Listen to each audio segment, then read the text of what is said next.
you got Mark here at Kalleco for your Thursday 3. Your paver for the week, we have Old York by Belgard.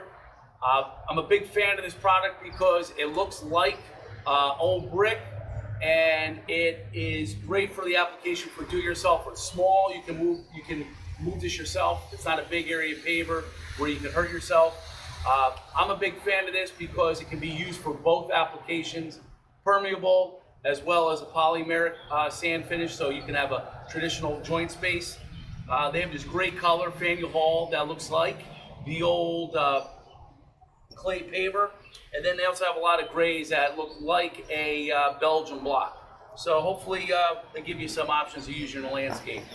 Our plant for the week is Clematis, the queen of climbers. Great plant. We try to keep a handful of colors on hand for you. I'm a fan of it because it grows back year after year. Very little dieback on it.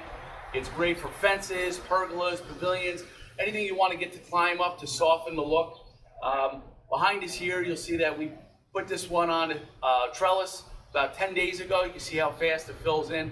Really a great plant. Our product is this movable fire pit. I like it because it's got the rustic feel. You can move it around on your landscape if you have a relatively small area. So if you need to entertain on your patio or your outdoor area, you can have that whole space and you can move it around. I like it. It's a great fit for the landscape. So we'll see you soon. Have a great day.